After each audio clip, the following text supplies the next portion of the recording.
le truc. J'ai envie de parler à mes ennemis. Hein? Je sais que vous existez. Et tous les jours, quand je prie, il n'y a pas un seul jour où je ne dis pas à Dieu, Seigneur, regarde mes ennemis. Que ceux qui creusent un puits pour que je puisse tomber, ils tombent dedans avant moi. Tous les jours, je suis conscient. Je suis conscient de ça. Vous ne pouvez pas faire un ministère public sans vous rendre compte que vous avez des ennemis. Qu'est-ce que vous faites aux gens? Parfois, il y a des gens que le diable utilise tout simplement, vous comprenez, pour vous détester. Satan ne peut pas vous détester tout seul. Il dit non, il faut que des hommes le détestent aussi. Il va habiter certaines personnes. Parfois même, ce sont des chrétiens. Et les chrétiens viennent vous détester. Qu'est-ce que vous faites? Vous ne faites que prêcher l'évangile et dénoncer les œuvres du diable. Mais il y a des chrétiens qui vont être contre vous à cause de ça. Vous êtes toujours avec moi? Faites comme ceci. Quelqu'un un jour m'a vu, il a dit, oh, mais tu continues ton truc là? Je lui ai dit, mais tu veux que j'aille où? Amen. L'une des raisons pour lesquelles on suit un leader, c'est parce qu'il est consistant dans sa vision. C'est parce qu'il est fidèle dans sa vision. Depuis qu'on le connaît, il parle de ça. Il parle du salut des âmes.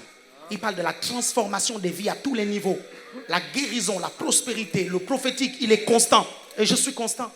Donc ceux qui viennent vous dire, non, tu vas voir, un jour il va se détourner, je vous assure, ils perdent leur temps. C'est eux, dans 10 ans, qui viendront m'acclamer. Je te dis, peut-être que vous n'avez pas encore vu votre fin, mais moi, j'ai déjà vu ma fin. Pas F-A-I-M, je parle de F-I-N. Comment je vais terminer ma course? Écoutez-moi bien.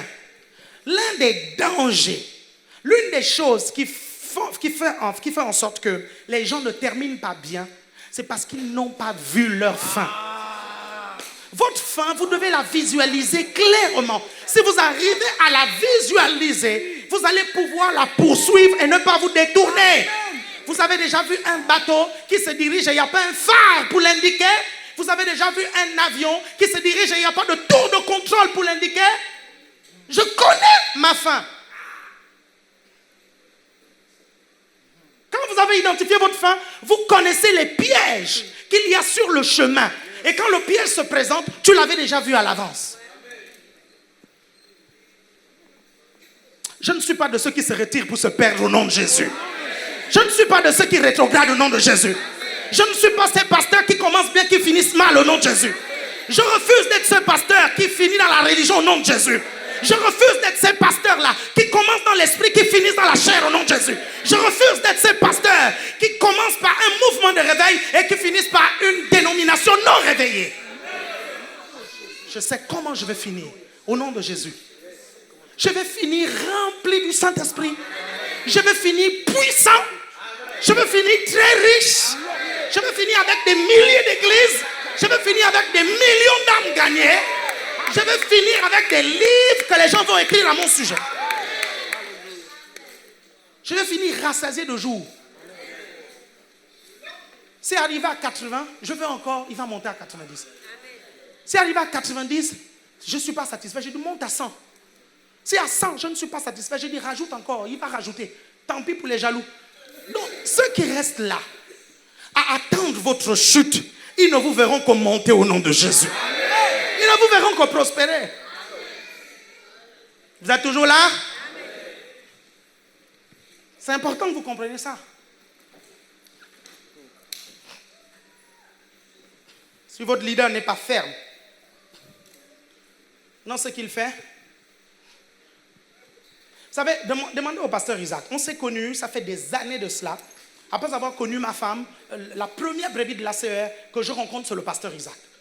C'est une année après que je sois venu en France, c'est lui que je rencontre pour la première fois. Donc on m'appelle, on me dit non, il y a un Gabonais qui vient d'arriver, est-ce que tu peux l'accueillir? C'était à Vannes, il n'y avait pas beaucoup d'étrangers. Donc les étrangers se devaient d'accueillir d'autres étrangers. On me dit, il y a un Gabonais, est-ce que tu peux le recevoir? J'ai dit, il n'y a pas de problème. J'arrive, il est là, tout calme, tout posé. Je veux le mettre à l'aise chez moi. Je lui dis, écoute, quel type de musique tu écoutes? Je lui dis, R. Kelly? Il dit non. Je lui dis, tu connais R. Kelly? Il dit non, pas trop. Je lui cite les noms des artistes là, tu vois, païens là. J'ai dit, tu connais Cisco? À l'époque, il y avait Cisco avec Baby, c'est mal, baby.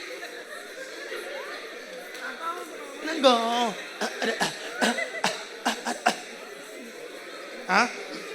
Si vous n'avez pas connu ça, c'est que vous êtes jeune. Donc je lui cite tous les noms. Et il ne connaît pas.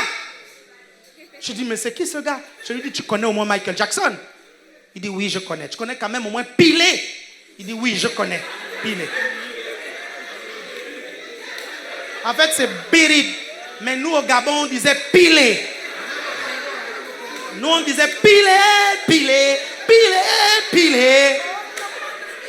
Pilé.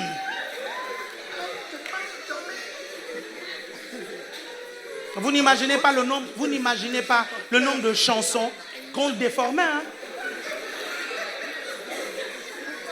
Papa est docteur, maman infirmière, mais les enfants sont toujours malades.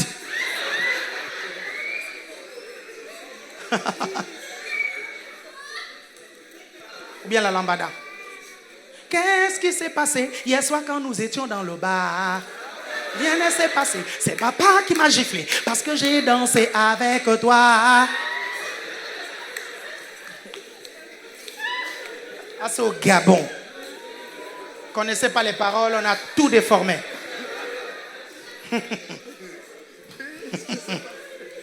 Quand je lui demande, je dis, tu connais au moins Michael Jackson? Il dit, oui, je connais. Après, je le regarde, je lui dis, en fait, tu es chrétien? Il me dit, oui, je suis chrétien. Je dis, hey, tu priais où? Il dit, à l'Alliance chrétienne. Je lui dis, moi aussi, je prie à l'Alliance chrétienne. À partir de ce moment, on s'est connecté. Et il va vous dire, les mois qui ont suivi, les années qui ont suivi, il remarquait que quand on allait se promener, quand on rentrait dans un supermarché, je me dirigeais toujours dans le rayon qui avait un rapport avec les choses dans une église. J'allais toujours dans le rayon électronique et je regardais, je prends un petit micro, je dis, ah, ça peut être bien, hein, ça peut être bien pour le ministère. Je regarde à ça, machin, toujours et toujours. Toujours. Pourquoi? Pour vous dire que ça m'a toujours habité. Vous savez, soit vous aimez Dieu, soit vous ne l'aimez pas. Hein. Quand vous aimez Dieu, ça se voit. Et ça tient dans la durée. Dans la durée, ça tient. Pas les histoires où vous aimez Dieu aujourd'hui, demain après, vous faites n'importe quoi. Vous êtes toujours là? Faites comme ceci si vous êtes là. Ok, bon, rapidement. Yeah. Ok, qu'est-ce qui attire cet esprit de déloyauté? Premièrement, le manque d'enseignement sur la question. Le manque d'enseignement sur la question. Si les gens ne sont pas enseignés sur la loyauté, si les gens pensent que la loyauté, on est avec, dans votre groupe, vous aurez des gens déloyaux parce qu'il y a des gens qui sont déloyaux parce qu'ils ne sont pas enseignés. Certains ne savent même pas c'est quoi la loyauté. D'autres ne savent même pas les dangers de la déloyauté dans leur vie. Ils ne savent pas. Ils ont vécu dans une famille où les alliances se cassaient n'importe comment. Ils ont vécu dans un environnement où on ne tenait pas compte de la loyauté. Est-ce que vous comprenez? Et j'ai l'impression que dans certains pays, notamment les pays arabes, ils comprennent mieux ces notions-là. Les notions de fierté, les notions de loyauté. Vous savez, un jour, il y a quelqu'un qui s'était converti dans notre église. C'est le frère Johan. Il est en Afrique du Sud maintenant. Il me dit apôtre. Je n'ai jamais Johan. Non, il n'est pas là. Pas Johan, c'est Johan Chapalin. Johan Chapalin me dit apôtre. J'ai été scandalisé quand je me suis converti de voir le niveau de déloyauté dans les églises. Il dit parce que j'ai grandi dans les quartiers. Il dit la loyauté c'est important. Il dit c'est-à-dire que quand je vais dans un autre quartier et qu'un gars de mon quartier avec qui je ne m'entends même pas se fait tabasser dans l'autre quartier, je rentre dans la bagarre juste parce que c'est le gars de mon quartier. Il dit un niveau de loyauté. Il dit donc quand je suis arrivé à l'église, je me suis dit non, les gens sont loyaux. Il dit j'étais surpris de voir que les gens n'étaient pas loyaux. Quelqu'un allait chercher un jour du travail et on lui a posé toutes les questions. Il était très brillant, il avait beaucoup de diplômes, il avait fait de très bonnes universités. Et les recruteurs se sont retrouvés à côté et ils lui ont dit, ils se sont retrouvés à côté pour se consulter. Et ils se disaient non, ce gars-là il est brillant. Mais on va le coincer où? Et il y a l'un qui dit, tu sais, il peut être très bon, mais peut-être qu'il n'est pas loyal. S'il est chrétien, on va lui demander le nombre de fois où qu'il a changé d'église. Et donc, ils sont repartis voir le gars. Ils ont dit ton dossier est très bien, c'est vraiment super, mais on veut savoir combien d'églises tu as connues depuis que tu es chrétien. Il dit tu es chrétien, oui. Combien d'églises tu as connues? Cette histoire c'est au Nigeria. Combien d'églises tu as connues? Et le gars pensait en fait que on vérifiait son CV comme on vérifie les entreprises. Parce que dans ton CV, plus tu as d'entreprises, plus c'est bien. Vous suivez? Mais là, il a aligné. J'étais à l'église telle, j'étais à l'église de ci, j'étais à l'église machin, j'étais à l'église machin, j'étais à l'église de Neni, j'étais à l'église de où, j'étais à l'église. Il a commencé à citer. On lui a dit, si tu n'es pas capable d'être fidèle dans quelque chose d'aussi sacré que l'église, ce n'est pas l'entreprise où tu vas être fidèle. On ne l'a pas pris à cause de ça. Vous voyez ça? La Bible dit dans les derniers temps, les gens seront déloyaux. Et si vous n'enseignez pas la loyauté aux gens, vous comprenez ça? Qu'est-ce qui fait en sorte que ces personnes-là sont toujours avec moi? Qu'est-ce qui fait en sorte que le pasteur Isaac soit toujours avec moi, le pasteur Récit soit toujours avec moi? Qu'est-ce qui fait en sorte que Sabrina soit toujours, qu'est-ce qui fait toujours que Darius soit toujours là? Qu'est-ce qui fait en sorte que toutes ces personnes-là qui sont autour, parfois depuis des années, sont toujours là? Pourquoi? Parce que les liens qui sont entre nous, ce sont des liens forts, basés sur les alliances, sur la loyauté. Est-ce que le diable n'a pas essayé de nous attaquer? Il a essayé de nous attaquer, mais on s'est ressaisi. Vous arrivez à me comprendre? Des liens forts. En point, quand les enfants grandissent, ils ne savent même plus. Si tu leur dis qu'on n'est pas parenté, vous suivez? Si tu ne leur dis pas ça, ils ne sauront jamais. Parce qu'on a éduqué les enfants à s'appeler tonton, tata, tonton, tata. Vous comprenez ça? Vous êtes toujours avec moi là? Vous me suivez? Faites comme ceci. La loyauté, c'est l'une des raisons pour lesquelles vous devez faire attention à vos relations et vos connexions. Si vous devez amener vos relations à ce point-là de puissance, faites attention alors aux personnes avec qui vous amenez ces trucs-là. C'est pour ça que le choix d'une église, ce n'est pas quelque chose qui se fait au hasard. Tu réfléchis bien. C'est quoi la vision de l'église? Qu'est-ce qui est enseigné? Est-ce que j'aime la vision? Est-ce que ce qui est enseigné correspond aux choses qui vont me faire grandir et me faire avancer dans ma destinée que tu connais déjà et que tu as identifié? Est-ce que j'aime mon pasteur? Est-ce que j'aime sa façon de prêcher? Est-ce que tout ça, vous choisissez l'église avec ça, en fonction de ça? Vous êtes toujours là? Si vous êtes là, faites comme ceci. Un jour, un des collaborateurs me dit, pasteur, la loyauté, ça ne s'enseigne pas. On est loyal ou pas? Et pendant qu'il me le dit, le Saint-Esprit m'aide. Son fils passe.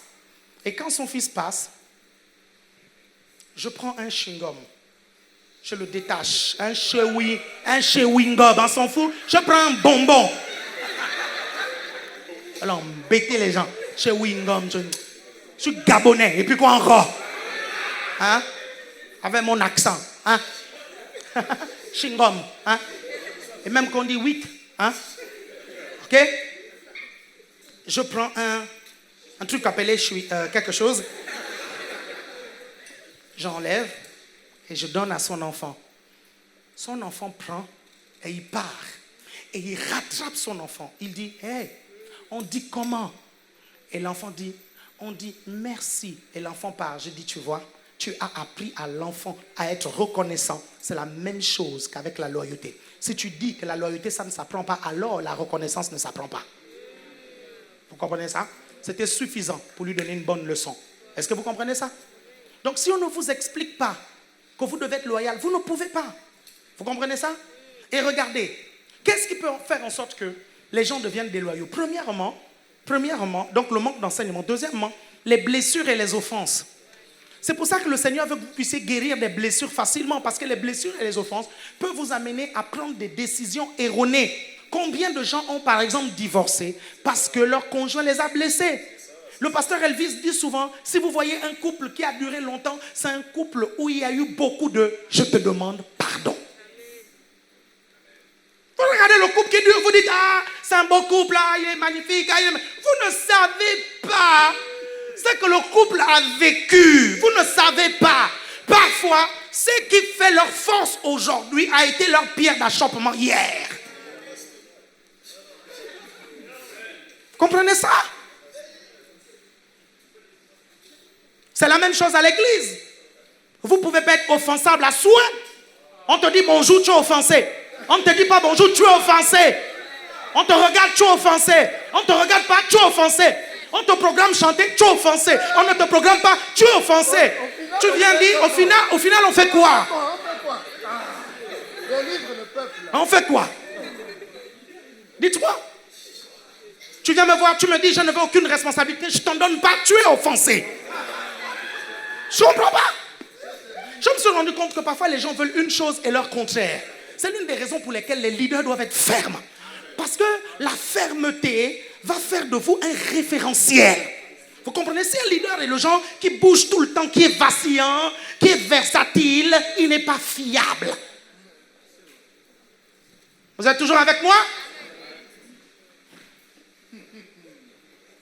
C'est pour ça que l'une des choses que le Seigneur a mises dans le Notre Père, c'est pardonne-nous nos offenses comme nous pardonnons aussi à ceux qui nous ont offensés. Un système. Pour que Dieu te pardonne de tes offenses, il faut que tu pardonnes à ceux qui t'ont offensé. Là, comme ça, l'affaire est réglée. Tu ne pardonnes pas aux gens, Dieu ne te pardonne pas. Pardonne-nous nos offenses, comme nous pardonnons aussi à ceux qui nous ont offensés. Tu veux être pardonné. Vous savez, la majorité de personnes qui ont du mal à recevoir le pardon par la foi, ce sont des personnes elles-mêmes qui ont du mal à pardonner. Elles ne comprennent pas. Pourquoi Dieu peut leur pardonner alors qu'ils ont fait des choses graves? Parce qu'eux-mêmes, ils sont intolérants. Vous êtes toujours avec moi, faites comme ceci. Troisième raison qui va attirer cet esprit de déloyauté, le fait que les gens veulent que l'organisation s'adapte à eux. Regardez. Je suis en train de vous parler avec l'expérience. Dites expérience. Parle-moi, dis-moi homme expérimenté, parle-nous. Et je n'exagère pas, je suis expérimenté. Les âmes, je les suis. J'ai envie de dire les âmes, je les poursuis depuis l'âge de 13 ans et demi. Donc je connais. Ce n'est pas les choses que je parle en l'air comme ça. C'est des choses que je connais. J'ai vu toutes sortes d'âmes. Les zélés, les moins zélés, des personnes qui étaient zélées au départ, qui sont devenues froides après. Des personnes qui étaient très froides, tu ne misais même pas sur elles, elles sont devenues des piliers. Des personnes, tu les regardes, tu ne sais pas si elles sont froides ou chaudes, tu ne sais pas, tu ne sais même pas ce qu'ils pensent. Ils te regardent comme ça, tu ne sais jamais ce qu'ils pensent, tu comprends? Plus tard, il te fait un coup, tu dis, waouh, c'était un surnois. Ou plus tard, il devient un grand chrétien, tu dis, waouh, il ne faut pas juger les gens. Vous êtes toujours avec moi là? Regardez, on est une organisation. Une organisation doit marcher sur un système. Et le système, c'est les gens qui doivent s'adapter au système et non le système qui doit s'adapter à eux. Écoutez bien ce que je suis en train de vous dire. Maintenant, il y a ce qu'on appelle le cas par cas. Mais le cas par cas, c'est pour ça qu'on dit, ne faites pas d'une exception une règle. Est-ce que vous arrivez à comprendre ça? Si quand on fait des exceptions, vous voulez en faire une règle, ça amène ce qu'on appelle le désordre dans la maison de Dieu. On dit par exemple que la réunion c'est le mardi. Tout le monde doit venir le mardi. Si tu ne peux pas venir le mardi, il y a deux choses. Soit tu laisses tes responsabilités, soit tu vas voir là où tu as des responsabilités ailleurs pour dire je veux à tout prix assister à cette réunion-là, il faut que je sois là. Mais tu ne peux pas exercer des pressions sur le leader pour qu'il change ça juste pour toi. Vous arrivez à comprendre ça? Et ça, parfois, les gens ne comprennent pas ça. Et les gens peuvent s'offenser pour ça. Hein? Les gens peuvent s'offenser pour ça. On dit par exemple que pour pouvoir occuper des grosses responsabilités dans notre ministère, il faut savoir suivre les âmes. Si tu ne sais pas suivre les âmes, tu ne peux plus occuper des grosses responsabilités dans notre ministère. Il y a certaines personnes qui ne vont pas comprendre pourquoi. Et ils vont vouloir qu'on s'adapte. Vous savez, une vision, ça c'est adapte, ça c'est réadapte, ça c'est réadapte, ça évolue dans une organisation. On est dans une saison où Dieu nous a dit que c'est maintenant comme ça. La Bible dit fait d'après le modèle qui t'est montré sur la montagne. Si toi, tu veux qu'on fasse différemment avec toi, parce que toi, tu es quelqu'un d'exceptionnel, ça va amener le désordre. Et certaines personnes vont s'offenser à cause de ça. Vous comprenez ça? Ils vont quitter l'église à cause de ça. Rien que ça.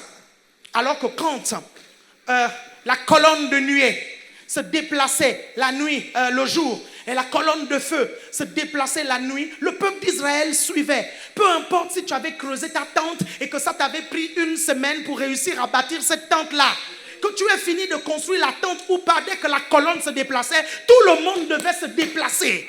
Il n'y a pas quelqu'un qui va dire non, là, à ce niveau-là, il y a un peu d'herbe pour mes moutons, il faut que je reste un peu là. Le peuple d'Israël avait l'instruction, dès que la colonne se déplaçait, même si c'était la nuit, tu devais te déplacer avec tout le peuple. Donc, quand la colonne se déplace, quand il y a des changements, ça veut dire que même dans vos boulots, dans toutes ces choses, vous devez prier pour la restructuration, pour vous adapter à ce que la colonne de nuée demande. Amen. Ou la colonne de feu demande. C'est tout. C'est comme ça que ça se passe quand on marche dans un troupeau. C'est comme ça. Si vous ne faites pas ça, qu'est-ce qui se passe? Ce qui va se passer, c'est quoi? C'est que vous allez être largué. Vous n'allez plus pouvoir suivre. Vous allez multiplier les absences. Et quand vous multipliez les absences, l'église continue à évoluer. Quand l'église continue à évoluer, vous commencez à être largué. Vous arrivez un dimanche, on parle d'un truc, tu ne comprends pas. Pourquoi? Parce que tu n'as pas écouté les dimanches d'avant. Et tu es largué. Donc quand tu arrives, à un moment donné, tu commences à dire, je ne me sens plus chez moi. Vous suivez? C'est comme si ma saison à l'ACER est terminée. Mon temps à l'ACER est fini. Dieu veut alors que je parte.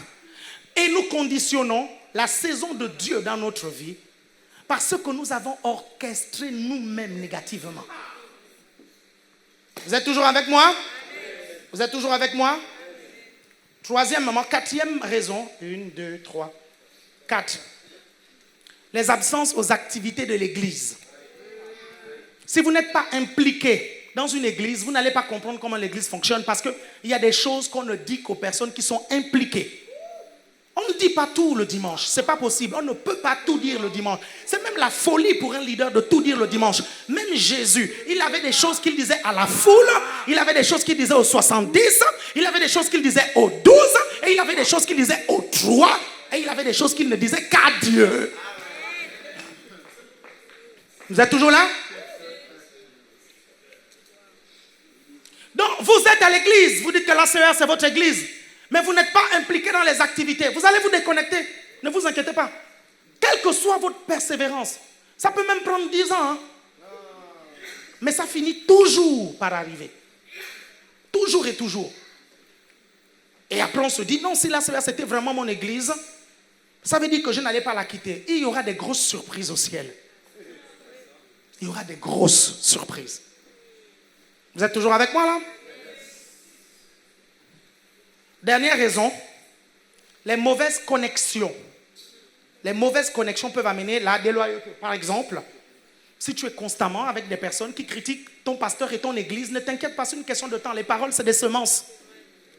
Les paroles, c'est des semences. Ça va finir par mûrir. À chaque fois que tu écoutes ça, ça atterrit quelque part et ça produit quelque chose. Blaguez pas avec ça. Hein. Vous comprenez? La Bible dit que la parole est une semence. Donc si vous avez des amis qui n'aiment pas votre église, qui n'aiment pas votre pasteur et qui prennent l'habitude de mal parler de votre église et de votre pasteur, si vous voulez continuer à être amis avec eux, soyez clair avec eux. Tu leur dis, écoute, je t'aime bien à cause de ça. Mais dès que tu commences à mal parler de mon pasteur, dès que tu commences à mal parler de mon église, à partir de ce moment-là, toi et moi, ça ne va plus aller. Pourquoi? Parce qu'ils vont planter des choses sur vous en fait. Écoutez-moi bien, vous êtes marié à quelqu'un et vous avez toujours le voisin qui vient vous raconter des mauvais trucs sur votre femme tout le temps. Vous savez que votre femme est fidèle. Vous savez que votre femme est droite. Mais tout le temps, votre ami voisin vient tout le temps mettre des soupçons. Non, tu vois, la dernière fois, elle est sortie, elle est rentrée à 23h. J'ai cru la voir avec... J'ai cru, hein. Il n'a pas vu. J'ai cru. Et il dit ça tout le temps. Aussi ferme que tu es. Tu finiras par surveiller ta femme. Maintenant, quand elle va jeter les poubelles, tu lui dis, tu vas où? Parce que les paroles ont commencé à produire quelque chose dans les cœurs. Donc, vous mettez clairement la barrière. Amen. Vous suivez ça? Vous êtes toujours avec moi? Quelqu'un un jour, c'est le pasteur Augustin, il travaillait avec un gars qui avait quitté la CER. Bon, lui, il était un peu fou, ce gars. Non, c'est vrai, fou. Il avait des problèmes psychiatriques. Et il travaillait dans un truc avec le pasteur Augustin. Le matin, c'était la seule personne que le pasteur Augustin connaissait. Et donc, il venait, il parlait. Et après, le gars se mettait à mal parler de la CER. Il attaquait le pasteur Isaac. Il m'attaquait. Il nous mélangeait avec du sel et du poivre. Il mettait du piment à l'intérieur, avec la sauce algérienne. Il nous mélangeait. Vous comprenez? Et à un moment donné, au bout du 3e ou 4e jour, le pasteur Augustin lui a dit, écoute, il n'était pas encore pasteur. Il lui a dit, écoute, à partir de maintenant, si tu continues à mal parler de mes pasteurs, je ne te parle plus du tout. Je te dis juste bonjour et je passe. Parce que je ne suis pas ici pour ça. Est-ce que vous comprenez ça? Si vous n'êtes pas clair avec ces personnes-là, laissez-moi vous dire, c'est une question de temps. C'est tout. Vous savez, je suis clair hein, quand je parle. Et j'ai l'impression que l'atmosphère est en train de devenir glaciale. Vous suivez parce que je parle de ça. Vous comprenez ça? Et c'est là où je sais qu'il faut que j'insiste sur quelque chose. Vous comprenez ça? Vos gens doivent être clairs. C'est lui qui s'amuse à mal parler de mon épouse. Je lui dis, reste tranquille. Est-ce que vous comprenez ça? Est-ce que vous savez que même vous, quand on vient me dire des mauvaises choses sur vous, mon premier réflexe, c'est de vous défendre. Est-ce que vous savez ça? Mon premier réflexe, c'est de vous défendre d'abord. Même si je connais les défauts de certains d'entre vous là. Même si je connais les histoires de beaucoup d'entre vous. Quand on vient me voir pour une histoire, je vous couvre d'abord. Après, je vais voir, je dis, Fredo, t'as encore dégainé où là? C'est pas vrai, hein? Je prends juste un exemple. Vous êtes toujours avec moi? Écoutez-moi bien, la loyauté, c'est dans les deux sens. Hein?